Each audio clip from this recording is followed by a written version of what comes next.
Bab 3. Budidaya ternak kesayangan. A. Jenis-jenis ternak kesayangan. Ternak kesayangan dipelihara masyarakat dengan alasan beragam.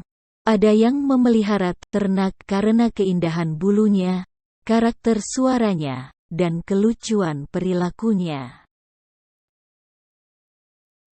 Berikut contoh ternak kesayangan yang biasa dipelihara: kelinci, hamster, burung merpati, dan burung kicauan. Kelinci merupakan ternak kecil multiguna karena dapat dibudidayakan sebagai ternak penghasil daging, kulit, dan untuk kepentingan berbagai pekerjaan di laboratorium. Bangsa kelinci yang dipelihara karena keindahannya mempunyai daging sedikit, tetapi kulitnya berharga. Hamster merupakan hewan kecil yang masuk dalam ordo Rodentia, hewan pengerat. Hamster berasal dari Timur Tengah dan Eropa bagian tenggara. Tubuh hamster dewasa memiliki panjang 7–10 cm. Ada juga yang berukuran 18–20 cm. Hamster adalah hewan yang aktif pada malam hari dan beristirahat pada siang hari, nokturnal. Terdapat 5 jenis hamster di Indonesia dengan beberapa jenis hamster banyak dipelihara, yaitu hamster Syria, Campbell, Interwhite, Roborovski, dan Cina. Terdapat sekitar 200 jenis merpati yang hidup di Eropa, Asia, dan Australia. Warna bulu merpati sangat beraneka ragam. Ada yang berwarna ungu, biru laut, coklat, putih, atau kombinasi dari beberapa warna, dan tampak mengkilap. Merpati dapat digolongkan menjadi 4 jenis, yaitu merpati hias, pos, balap, dan pedaging yang memiliki karakteristik yang berbeda. Beberapa jenis burung kicauan yang banyak dipelihara masyarakat Indonesia, antara lain murai batu, Medan, lovebird, kenari, cucak hijau, kacer, poksai, anis, dan jalak. Kicauan burung banyak membawa manfaat terhadap manusia. Orang Jawa menyebutnya kelangenan, dirawat untuk dipandang dan dijadikan hiasan.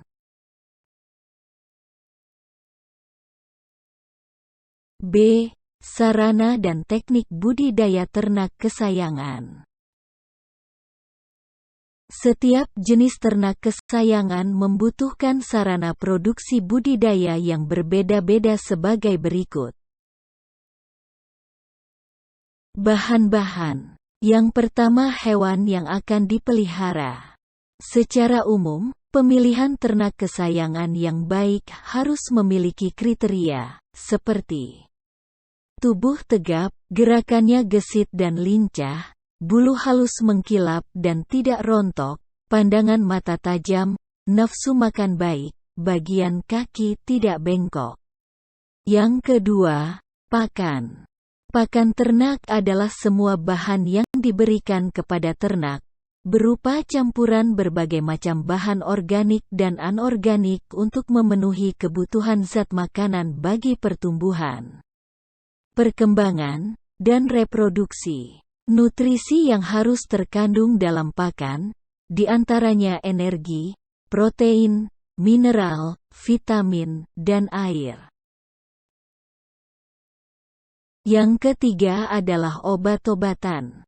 Obat-obatan dapat diberikan untuk pencegahan, maupun penanggulangan hama dan penyakit.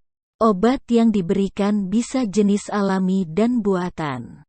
Obat alami berasal dari ekstrak tumbuhan, misalnya lidah buaya, daun pisang, atau daun pepaya.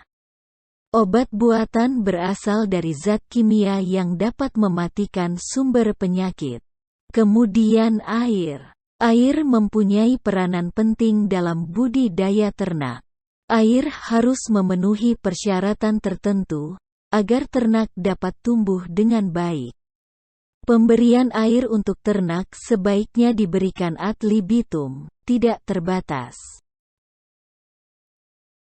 Selanjutnya peralatan. Alat-alat yang diperlukan sebagai sarana budidaya ternak kesayangan, antara lain kandang, tempat minum, tempat pakan, timbangan, sprayer, dan pembersih kotoran.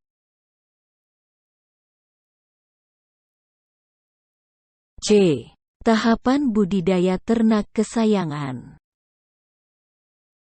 Teknik yang perlu diperhatikan dalam budidaya ternak kesayangan adalah pemeliharaan kandang, pemilihan bibit, pola pemberian pakan, serta pencegahan hama penyakit. 1. Pemeliharaan kandang. Kandang yang bersih dan nyaman sangat penting dalam budidaya ternak kesayangan. Kandang harus rutin dibersihkan untuk menjaga kelembapannya minimal seminggu sekali. Tempat pakan, minum, dan lantai kandang yang terdapat dalam kandang juga harus rutin dibersihkan. 2. Pemilihan bibit.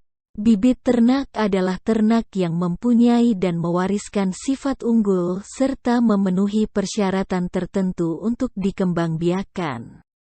Seleksi dapat dilakukan dengan memperhatikan catatan kemampuan produksi setiap individu dan penampilan fisik ternak. Calon yang dipilih adalah yang memiliki bentuk tubuh seimbang dan tidak cacat. 3. Pemberian pakan. Pakan yang diberikan kepada ternak berbeda-beda sesuai dengan jenis ternak, umur, dan produktivitas ternak. Pemberian pakan harus memperhatikan jumlah kebutuhan, waktu pemberian, dan cara pemberian pakan. Pakan untuk kelinci harus memiliki porsi 80% tumbuhan hijau dan 20% konsentrat. 4. Pencegahan hama dan penyakit. Pada umumnya, pencegahan dan pengendalian hama dan penyakit dilakukan dengan menjaga kebersihan lingkungan kandang. Pemberian pakan yang sesuai dan memenuhi gizi, serta penyingkiran sesegera mungkin ternak yang sakit. Sehubungan dengan masalah kesehatan, beberapa hal harus diperhatikan, yaitu a. Lahan yang hendak didirikan kandang harus bebas dari penyakit menular.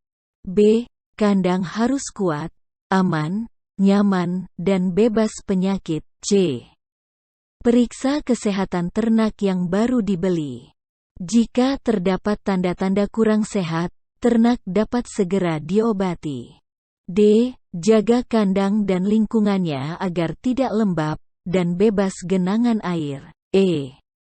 Lakukan penyemprotan desinfektan atau proses penyuci hamaan kandang dan lingkungan sekitarnya. F. Lakukan vaksinasi secara teratur.